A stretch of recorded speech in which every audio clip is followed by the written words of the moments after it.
श्री स्वामी समर्थ. 3 दिवसात फरक जाणवेल. स्वामी नामस्मरण कसे करावे. फलश्रुती हवी असेल तर सगळ्यात पहिले लक्षात ठेवा, कोणी सांगितले म्हणून आपण स्वामी उपासना करून राहिलोय असं कधीच नका करू.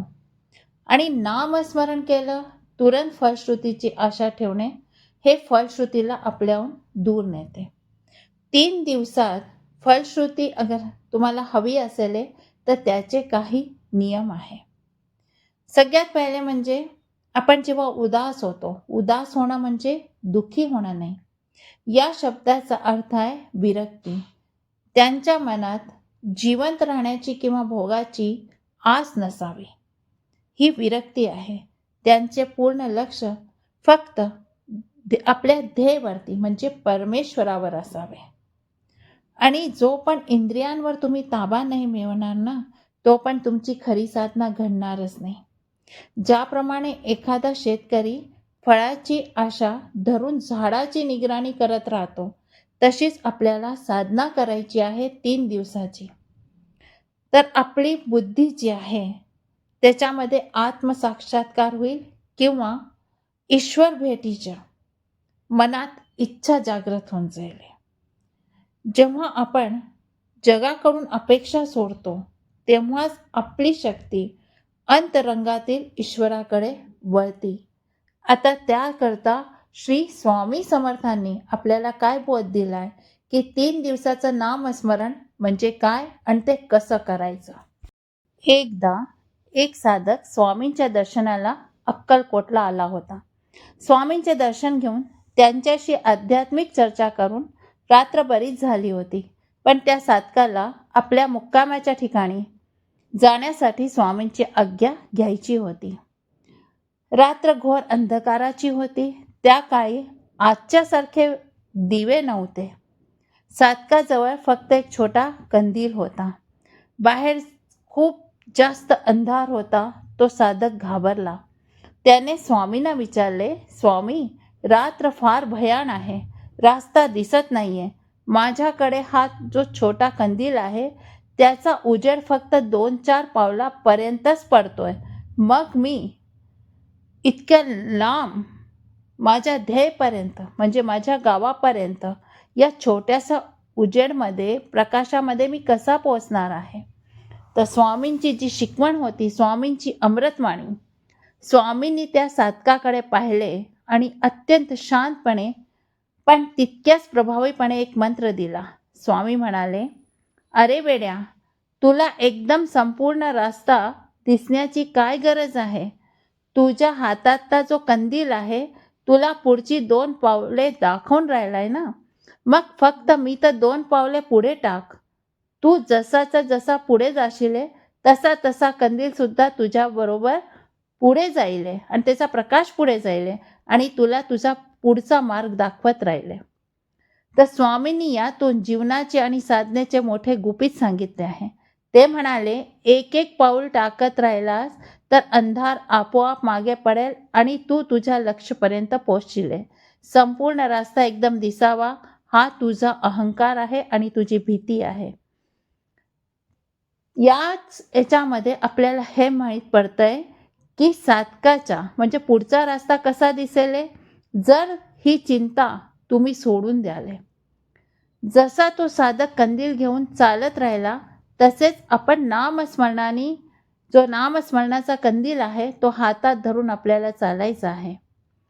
तुम्ही 3 दिवसाचा जो संकल्प केला आहे तो म्हणजे या कथेतील पहिले 2 पावले आहेत. संपूर्ण मोक्ष किंवा ज्ञान एकदम मिळणार नाही, पण 3 दिवस निष्ठेने नामस्मरण केले तर पुढचा प्रवास उजेड स्वामी नक्कीच आपल्याला दाखवतील. आयुष्यात कितीही मोठा अंधार असला तरी स्वामींच्या नावाचा कंदील हातात जर आपल्या असेल तर आपल्याला संपूर्ण भविष्य दिसण्याची काही गरज नाहीये. फक्त आजचे नामस्मरण प्रामाणिकपणे करा. तुम्ही एक पाऊल टाका, स्वामी तुमच्या लक्ष्यपर्यंत तुम्हाला नक्कीच पोहोचवतील. पण याकरता आपल्याला मनामध्ये जे हवं ते लोलुपता काय निद्रेसी जिणावे. केवळ जिभेनी नाम घेऊन उपयोग नाही तर इंद्रियांचा संयम करून आपलं मन स्वच्छ करावं. जसं काही आपण कोणतीही वस्तू ठेवताना भांडे धुवून घेतो, तसंच आपल्या मनातले विकार दूर करून जर स्वामींचे 3 दिवस तुम्ही नामस्मरण केले, तर जीवनामध्ये तुमच्या कधीसुद्धा दुःख आणि संकट येणार नाही. तर 3 दिवस आपल्याला नामस्मरण कसे करायचे हे स्वामींनी स्वतः तुम्हाला सांगितले आहे. स्वामींची 3 दिवसीय उपासना निखळ, सरळ, सात्विक आणि अवडंबर विरहित असावी. मनीचा भाव तोच देवा ठाव. हे उपासनेचं मूल स्तोत्र आहे.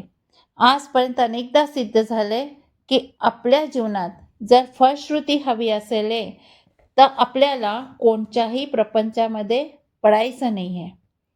विवेकी समतोल आपल्याला साधत राहायचं आहे. देवाच्या प्रति भाव असणे खूप जास्त गरजेचे आहे. असं नको की मनी नाही भाव आणि देवा मला पाव, हे सुद्धा मनामध्ये नको.